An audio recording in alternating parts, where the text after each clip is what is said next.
Hello दोस्तों, इस video में आपका स्वागत है।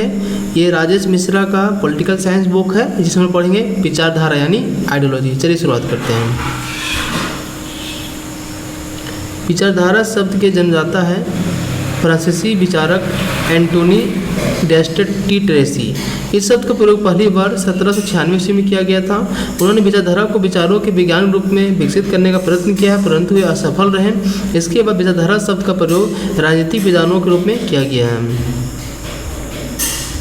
विचारधारा के दो अर्थ होते हैं, पहला वस्तुनिष्ठ अर्थ और दूसरा विचारधाराओं के अनुसार विचारधारा का अर्थ। वस्तुनिष्ठ रूप में विचारधारा का अभिप्राय या विश्वासों का एक समुच्चय है जो प्रतिक्षण का एक रूप है जिसके द्वारा राजनीतिक क्रियाओं की प्रेरणा प्रदान की जाती है तथा राजनीतिक कार्यों को औचित्य भी सिद्ध किया जाता है। आत्मनिष्ठ परिभाषा विभिन्न विचारधाराओं ने विचारधाराओं को कैसे परिभाषित किया है। मार्क्सवादियों के अनुसार विचारधारा मार्क्स के अनुसार विचारधारा मिथ्या चेतना है। मार्क्स ने स्वयं वैज्ञानिक कहा है। यद्यपि लेनिन ने विचारधारा का मात्र विरोध नहीं बल्कि बुर्जुआवादी विचारधारा का विरोध किया है, समाजवादी विचारधारा का समर्थन किया है। उदारवादियों के अनुसार विचारधारा कार्ल पॉपर के अनुसार विचारधारा बंद समाज का उदाहरण है। उन्होंने मार्क्स को बंद समाज की संज्ञा दी। उन्होंने कहा कि मार्क्सवाद विचारधारा है तो उदारवादी मुक्त समाज का समर्थक। जर्मनी के अनुसार मार्क्सवाद का एक विचारधारा है जो राजनीतिक सिद्धांत नहीं।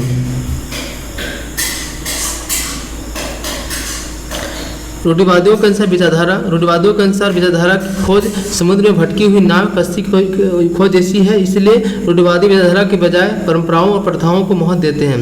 विचारधारा के अंत की बहस एंड ऑफ द आइडियोलॉजी वाक्यांश का पहला प्रयोग अल्बर्ट कामू द्वारा किया गया। प्रसिद्ध समाजशास्त्री डेनियल बेल ने विचारधारा के अंत में the end of the ideology 1960 की बात की है।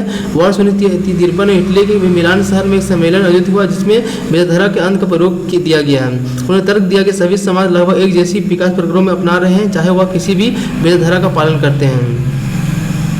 पश्चिमी विचारकों ने विचारधारा के अंत में समर्थन में अभिसरण के सिद्धांत प्रस्तुत किया है जिसके अनुसार पूंजीवादी समाज कल्याणकारी बन रहे हैं जबकि समाजवादी व्यवस्था में राज्य के द्वारा पूंजीवाद अपनाया जा रहा है।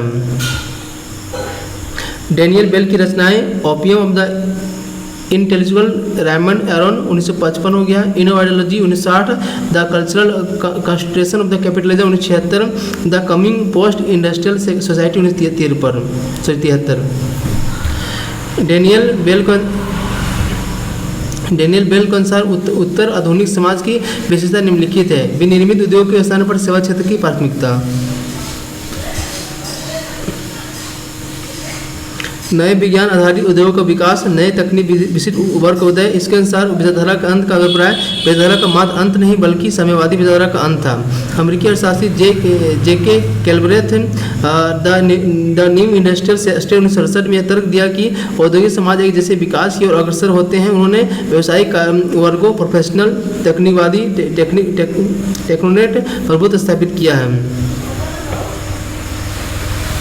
अमेरिकी समाजशास्त्रियों सिमोर लिप्सेट ने लिखा है कि वामपंथ और दक्षिणीपंथ में दूसरे निकट आ रहे हैं। उदारवाद और समाजवाद के विचारधारात्मक विभेद केवल इतना ही रह गया कि सरकारी सीमांबित और आर्थिक नियोजन के क्षेत्र में कितना रहे। सोवियत संघ के विघटन के पश्चात पुनः फ्रांसीसी फुकुयामा ने the end of history and the last man 1992 में नारा दिया जिसके अनुसार इतिहास का अंत आशय उदारवादी विचारधारा की विश्वव्यापी विजय है।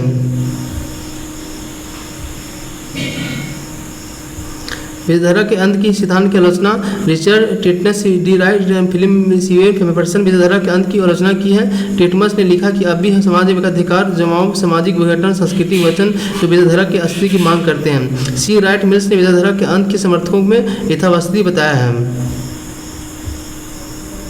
सीवे मेफरसन ने कहा कि विचारधारा के अंत में नारा लगाने वाले लोग बाजारवादी समाज के भीतर समतामूलक विचारण की समस्या का समाधान ढूंढते हैं। Rolf Dahrendorf class conflict on the industrial society 1969, essay on the theory of the society, Samuel Martin political man 1960। Thank you दोस्तों।